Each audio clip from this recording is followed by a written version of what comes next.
하늘이 주의 영광 말하고 창공이 손에 일을 전하네. 날마다 말없이 자, 좋은 하루 되고 있습니까? 오늘도 주님의 말씀 안에 거하는 저와 여러분 되시기를 축복합니다. 자, 오늘 26일 함께 말씀 보도록 하겠습니다. 고린도전서 9장 1절에서 10절까지의 말씀입니다. 자, 우리 같이 먼저 기도하도록 하겠습니다. 좋으신 하나님 아버지, 오늘도 성실하게 우리에게 말씀하여 주셔서 감사합니다.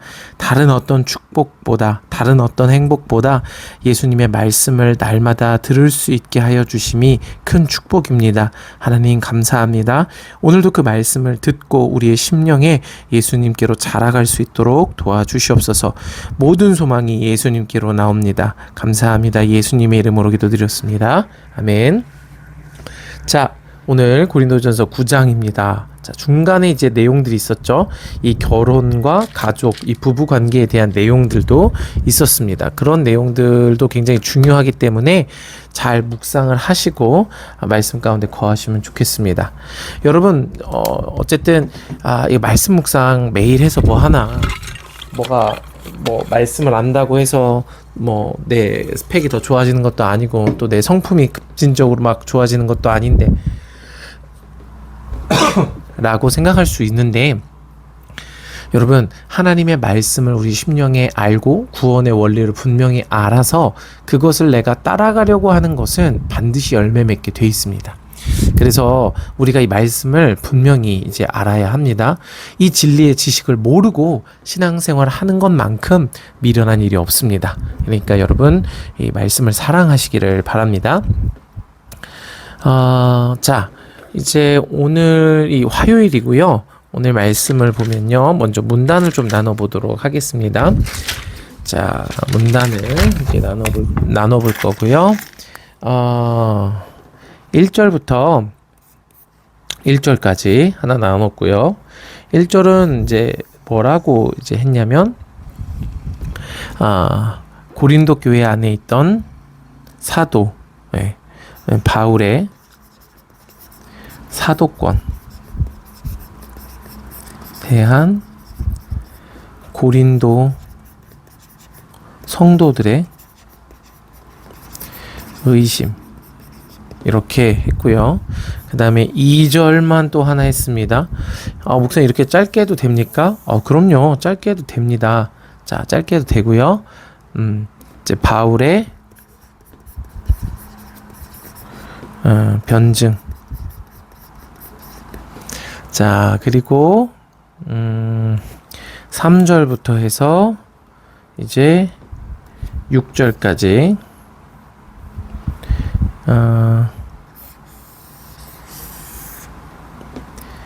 자, 이 내용이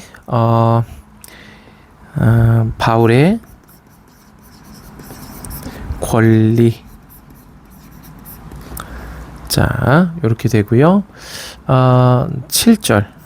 7절만 하도록 하고요. 7절의 내용은요, 바울의 비유. 자, 그리고 8절부터 10절까지 이렇게 해서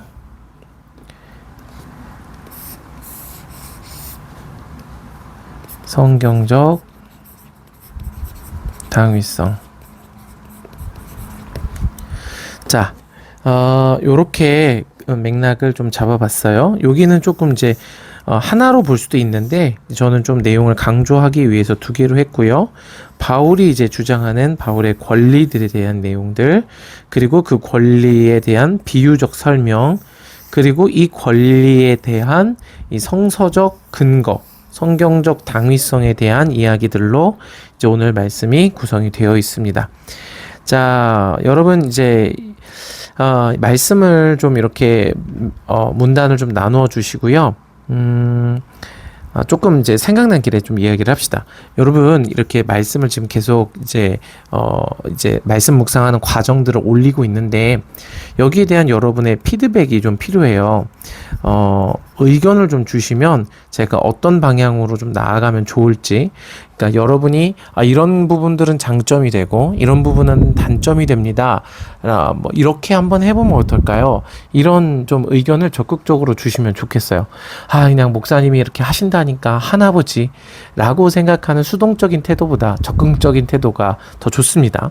그래서 그렇게 좀 개선해 나갈 수 있도록 이제 의견을 댓글로 남겨주시거나 아니면 개인적으로 연락을 주시길 바랍니다. 자, 그래 우리 내용을 좀 살펴보도록 합시다. 조금 자세히 내용을 설명할 필요도 있는 것 같아요. 그래서 한번 오늘은 좀 내용을 자세히 좀 설명해 보도록 하겠습니다.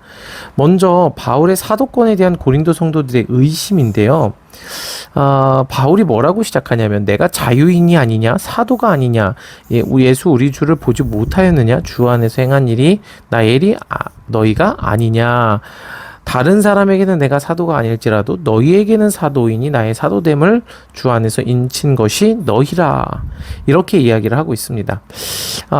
이제 고린도 교회 참 정말 고린도전서 보면서 이 교회는 어떤 교회보다도 더 다사다난한 교회다라는 생각이 들어요.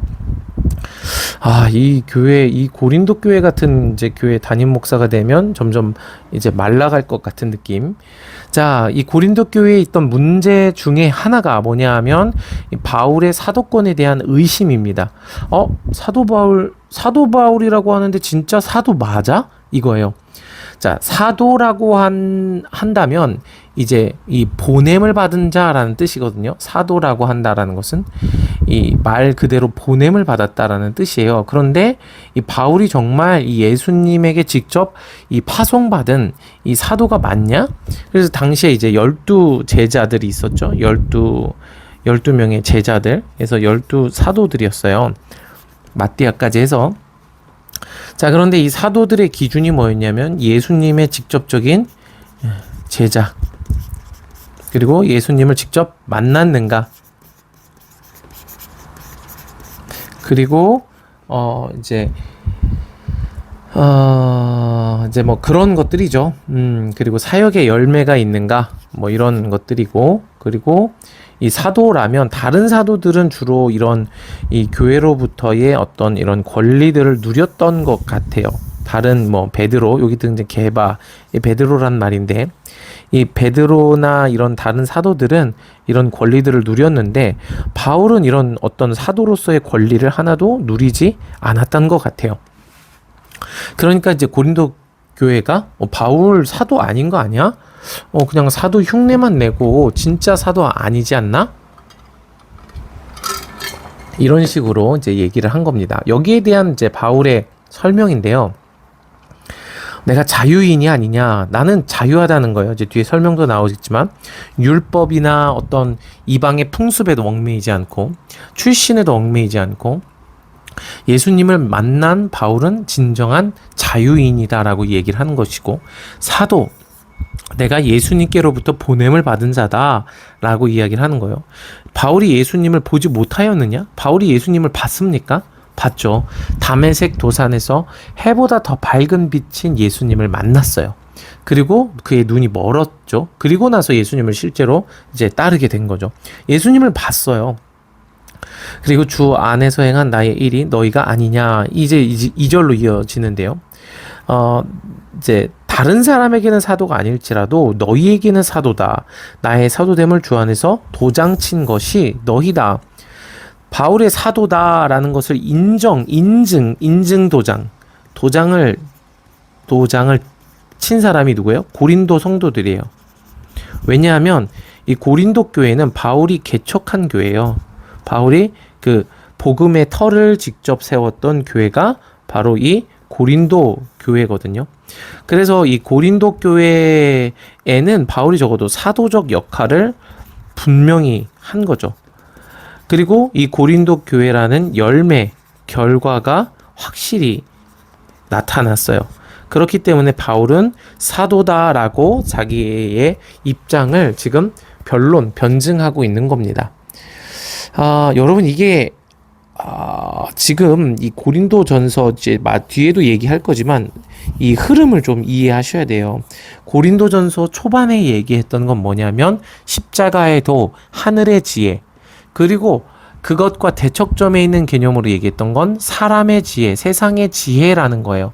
그래서 세상의 지혜, 세상의 관점으로는 하나님의 도, 십자가의 도, 하나님의 지혜를 볼 수도 없고 알 수도 없고 깨달을 수도 없다라고 이야기를 하면서 고린도전서, 고린도 교회에 있는 다양한 문제들에 대해서 이야기하기 시작해요.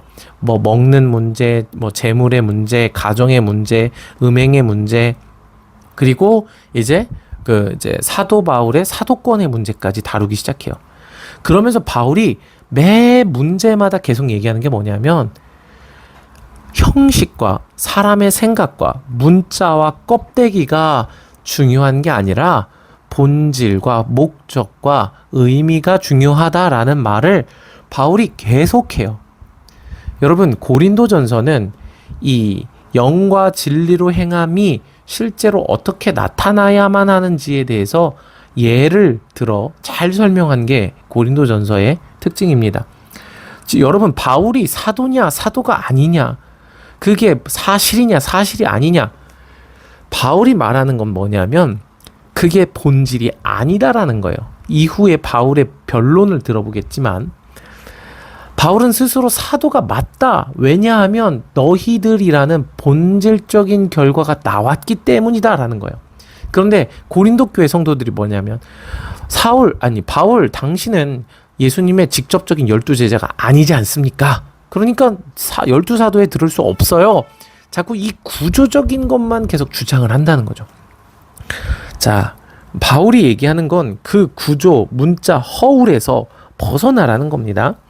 바울의 권리에 대해서 봅시다. 나를 비판하는 자들에게 변명할 것이 있다라고 이제 얘기를 하죠. 그래서 바울의 변명이 이제 이어지게 되는데요. 우리가 먹고 마실 권리가 없겠느냐? 여러분, 바울이 먹고 마실 권리가 있죠. 우상의 제물도 먹을 수 있어요. 모든 음식을 바울은 먹을 수 있어요. 우리가 다른 사도들과 주의 형제와 게바는 지금 베드로를 얘기하는 겁니다. 베드로 같이 믿음의 자매된 아내를 데리고 다닐 권리가 없겠느냐. 여러분, 바울이 결혼을 못한 게 아니라 안 한 거예요. 에이, 바울 결혼 못했으면서 안 한 척 하기는. 여러분, 그런 게 아니라 바울은 결혼을 할 수 있었어요. 바울 스펙 장난 아니에요, 여러분. 예, 뭐 외모는 그렇다 쳐도 그렇지 않습니까? 최고의 학벌의 이 로마의 시민권자예요. 결혼할 수 있었어요. 자, 그런데 바울이 결혼하지 않았어요. 왜요? 그리스도와 교회를 위해서 자신의 시간과 재정과 중심을 온전히 드리기 위해서. 그래서 이 가정과 결혼에 대해서 이야기할 때 바울이 뭐라 그랬어요? 나와 같이 홀로 지내는 게 좋다라고 얘기를 했어요. 왜냐하면 결혼하면 아내를 돌봐야 될 의무가 생겨요. 그게 하나님의 뜻이에요. 결혼하면 아내를 그리스도가 교회를 사랑한 것처럼 사랑하는 게 율례와 법도예요. 그러니까 아내를 위해서 마음과 시간과 돈을 써야 돼요.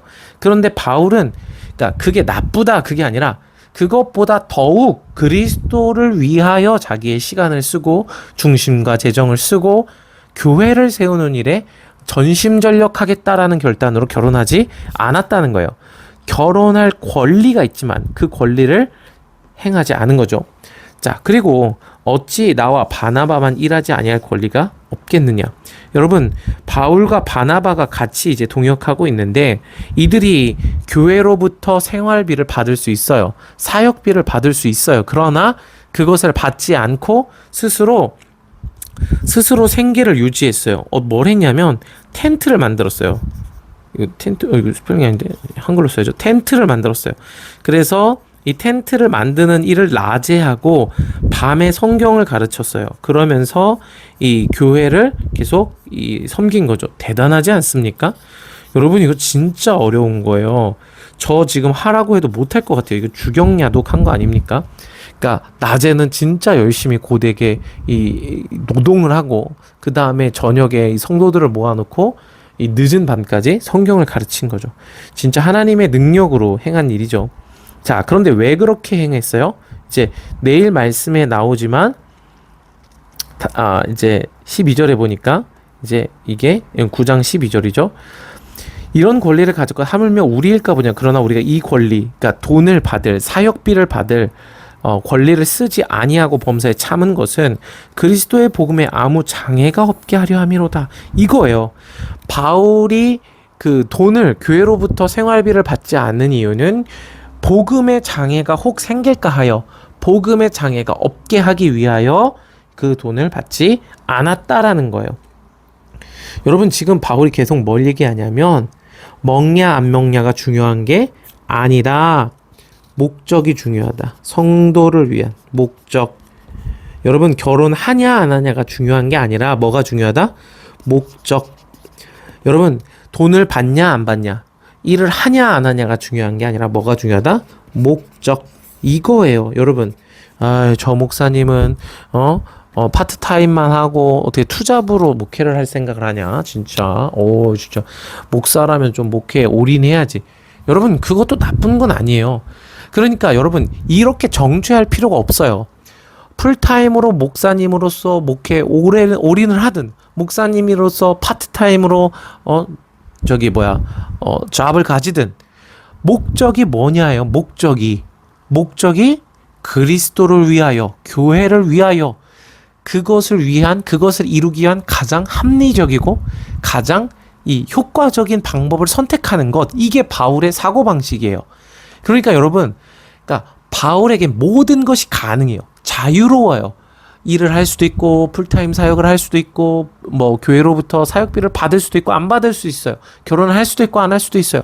다 가능해요. 중요한 게 뭐예요? 목적, 아버지의 뜻, 그것이 중요하다는 거예요.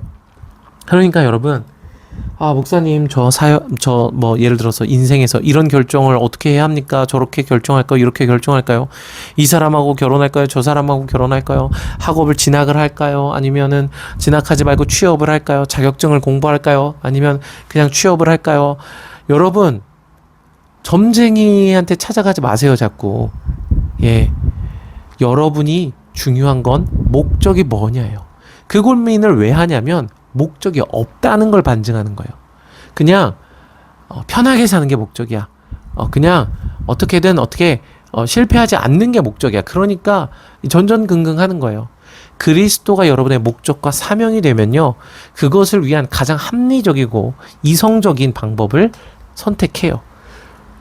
바울은 그걸 넘어섰죠.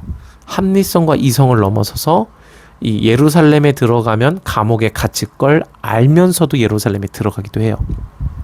그러니까 그것도 뭐예요? 목적이 뭐냐는 거예요. 그 예루살렘 교회에 이 이방인들의 연보를 전하기 위해서, 로마서 16장에 보면 이방인들의 이제 헌금을 전하기 위해서 예루살렘에 목숨을 걸고 들어갑니다. 합리적이지 않습니까? 맞아요. 그런데 아버지의 뜻이에요. 그러니까 중요한 건 아버지의 뜻이에요, 여러분. 이 본질을 가지냐 안 가지냐. 7절, 누가 자기 비용으로 군복무 하겠느냐. 여러분, 군인들한테 야, 월급 안 줘, 야, 아침 점심 저녁 그 산에 가서 니네가 사냥해서 먹어. 여러분, 군복무 하겠어요? 군이 운영이 되겠어요? 안 되겠죠. 군인은 나라가 책임을 지죠. 누가 포도를 심고 열매를 따지 않겠느냐. 여러분, 포도 심고 열매 안 따요? 뭐하러 농사 져요? 누가 양떼를 기르고 양떼에 젖어요? 여러분, 목자가 양떼로부터 털과 젖과 고기를 얻는 게 당연하죠. 바울도 그렇다는 거예요. 바울이 교회를 섬기면서 교회로부터 생활비를 얻는 게 나쁜 것도 아니고 이상한 것도 아니고 당연한 일이라는 거예요. 그런데 바울은 그 당연한 권리를 포기했다는 거예요. 내가 사람의 예대로 이것을 말하느냐? 아니라는 거죠. 율법도, 말씀도 이 구조에 대해서 말하고 있다. 모세의 율법에 곡식을 밟아 떠는 소에게 망을 씌우지 말라 기록하였으니 하나님께서 어찌 소들을 위하여 염려하심이냐. 이 바울이 율법의 본질을 이야기를 한 거죠. 율법에 곡식을 밟아 떠는 소의 입에 입에 망을 씌우지 말라는 거예요. 왜요? 곡식을 밟아 떨다가 소가 배고프면 곡식도 좀 주워 먹고 옆에 풀도 있으면 풀도 좀 씹어 먹고 하면서 일을 해야 된다는 거예요. 그런데 이 악덕한 주인은 어떻게 해요? 이 소의 입에 망을 씌워요. 그래서 소가 일하다가 곡식도 주워 먹지 못하게 하고 풀도 뜯어 먹지 못하게 하는 거예요. 아까우니까. 이렇게 하지 말라는 거예요. 그러니까 이 율법의 껍데기는 이게 아니라 본질은 뭐예요? 우리를 위하여, 하나님의 이 사역자들을 위하여 말씀하심이 아니냐. 과연 우리를 위하여 기록된 것이니 밭을 가는 자는 소망을 가지고 갈며 곡식 떠는 자는 함께 얻을 소망을 가지고 떠는 것이라. 그러니까 교회를 섬기는 사도인 바울은 교회로부터 생활비를 받는 게 마땅하다. 생활하다. 마땅하다는 거예요. 그런데 바울은 그 마땅한 권리를 내려놓았다는 거예요. 왜요? 목적을 위해서. 그리스도와 교회라는 목적을 위해서 마땅히 사도의 권리를 내려놓았다는 거예요. 그런데 어떤 사람들은 뭐라고 그래요? 야, 바울 저 사람 가짜 사도니까 교회에서 사역비도 안 받는 거야. 바울 봐라, 뭐 좀 이상하니까 결혼도 안 하고 저러고 있지. 또 뭐라 그러는 거예요? 바울 저거 봐라, 저 막 이방인의 사도라고 하면서 우상의 재물 또 안 먹고 있네. 저 사람 말과 행동이 좀 맞지 않는가? 이런 구조, 껍데기, 이 관점으로 계속 바울을 판단하는 거예요. 그런데 바울이 얘기하는 건 그게 아니라 목적이 뭐냐, 의도가 뭐냐, 이걸 말하는 거예요. 그러니까 여러분, 바울은 지금 어떤 상황이에요? 자유로운 상황이에요. 결혼을 할 수도 있고 안 할 수도 있어요. 그리고 먹을 수도 있고 안 먹을 수도 있어요. 교회로부터 생활비를 받을 수도 있고 안 받을 수도 있어요. 그런 자유 속에서 목적을 가지고 선택을 한 거예요. 여러분, 이게 진정한 자유예요. 여러분, 만약에 여러분이 권리가 있다고 해봅시다. 권리가 있어요. 만약에 월급이라는 권리, 바울을 예를 들었을 때, 여러분 만약에 저를 예를 들면 저 바울처럼 안 될 것 같아. 하지만 이해를 돕기 위해 예를 들어봅시다. 제가 이제 교회에서 사역을 하고 사역비를 받죠. 이제 받는데 자유가 있어요. 어떤 자유가 있냐면 사역비를 안 받을 자유가 있어요. 그래서 제가 복음 전함의 방해를 받지 않기 위해서 교회에 얘기하는 거예요. 저는 더 이상 사역비 받지 않겠습니다. 혹여나 제가 받는 사역비 때문에 누군가 시험 들어서 복음 전함을 받지 않을까봐 저는 이제 파트타임으로 돌려가지고 낮에는 일을 하고 밤에는 사역을 하겠습니다. 그렇게 만약에 얘기를 하는 거예요. 여러분, 제가 그렇게 할 수 있을까요? 저는 못하겠어요. 못하겠어요, 여러분. 자, 바울과 저를 비교해보죠. 바울은 자유가 있어요. 그렇게 사역비도 받지 않고 사역할 자유, 그걸 선택할 수 있는 선택지가 바울에게 있는 거예요. 그런데 저는 그걸 선택을 못 하겠어요. 이게 뭐예요? 그걸 선택할 자유가 없는 거예요. 저는 사역비를 받아야만 하는 그런 수준의 사람인 거예요. 자, 이게 이해가 됐으면 좋겠는데, 이해가 될 줄 믿습니다. 네. 좀 설명이 부족해도 탁월한 여러분이 뛰어난 이해력으로 이해하실 수 있기를 바랍니다. 그러니까 바울은 지금 뭐예요? 목적으로 인해 자유를 얻은 거예요. 선택할 자유, 결혼에 대한 자유, 먹을 것에 대한 자유, 사역비를 받을지 안 받을지에 대한 자유, 어마어마한 자유예요. 저한테는 이 자유가 없어요. 저는 받아야만 되겠어요. 안 받고 못 살겠어요. 예, 처자식도 있고, 네, 할렐루야. 자, 여하튼 여러분, 자유하시기 바랍니다. 점점 여러분과 저의 자유가 드러나시길 바래요. 그러니까 진리를 알면 진리가 우리를 자유케 해요. 여러분, 죄를 지을 자유도 있지만 죄를 짓지 않을 자유도 있어요. 중독에 빠질 자유도 있지만 중독에서 나올 자유도 있어요. 그런데 만약 중독에서 나올 자유가 없다면 그것은 얽매여 버린 거예요. 죄를 짓지 않을 자유를 누리지 못하면 죄의 종이 되어 버린 거예요. 돈을 받지 않을 자유를 누리지 못하면 돈의 구조에 얽매여 버린 거예요. 여러분, 이 구조를 좀 이제 이해하셨으면 좋겠어요. 이 세상은 이 목적, 의미, 이것들로 넘어가야 돼. 이겨야 돼요. 세상은 권리를 굉장히 중요시 여겨요. 그래서 최근에도 이제 노조들이 그죠? 이제 파업하고 거기에 옳으냐 그르냐 이걸 얘기하는 게 아니라 그거라는 거예요. 그러니까 노조가 가진 권리, 우리가 이렇게 이랬고 이렇게 됐으니까 이만큼 줘라. 이 권리를 주장하는 거예요. 아니, 주장하는 게 나쁜 게 아니라 여러분 권리를 주장하세요. 권리를 주장하는데 그게 세상의 패러다임이라는 거예요. 예수님이 그러니까 바울이 말하는 건 뭐냐면 목적에 따라서 권리도 포기할 자유를 누릴 수 있다라는 거예요. 욕심의 종이 된 사람은 권리를 포기할래야 포기할 수가 없어요. 자유가 없는 거예요. 그런데 영과 진리로 예배하는 자들, 아버지의 뜻을 아는 자들, 바울과 같이 하늘의 유업으로 풍성함을 입은 자들은 그걸 포기할 자유를 가진 거예요. 여러분, 이 자유를 누리시기를 바랍니다. 자, 그래서 오늘의 말씀은 여기까지 좀 설명을 하고요. 이제 좀 제가 계속 질문을 만들어 보세요 하는데 여러분 질문 만들기가 쉽지 않은 것 같아요. 그래서 녹음을 통해서 여러분 질문 만들어 보세요 이렇게 말을 해봤자 안 만드는 것 같아요. 그래서 이거는 조금 이제 성경 공부 형식으로 질문을 만들고 그 질문을 찾아가 보는 과정을 조금만 훈련을 하면 잘할 것 같아요. 잘하고 있는 이 사람들이 이미 있어요. 그래서 그런 기회들을 좀 가지면 좋겠습니다. 자, 그래서 오늘 말씀 여기까지 하고요. 사랑하고 축복하고 피드백 꼭 부탁드립니다. 여러분의 의견으로 이 영상이 좋아질 것 같습니다. 오늘도 주님의 말씀 안에 거하는 저와 여러분 되시기를 축복합니다. 숨겨진 곳 하나도 없이 주의 빛이 비추네.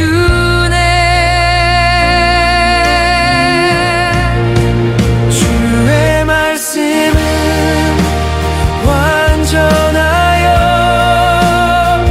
내 영혼을 소생시키고 주의 증거는 확실하여 어리석은 자를 지혜롭게 하네. 주의 말씀은 완전하여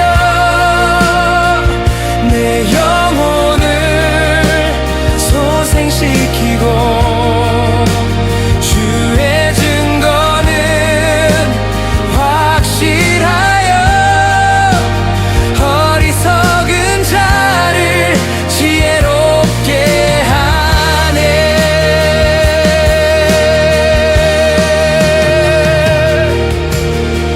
주의 법은 정직하여 마음을 기쁘게 하고 주의 계명은 순결하여 내 눈을 밝히 비추네. 주의 판단은 참되고 모두 의로우시며 금보다 더 사모할 말씀 꿀보다 더 달콤하네. 주의 종이 이 말씀으로 삶의 길을 배우네.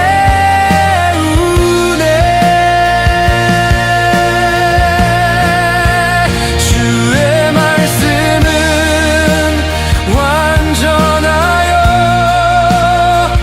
내 영혼을 소생시키고 주의 증거는 확실하여 어리석은 자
밝히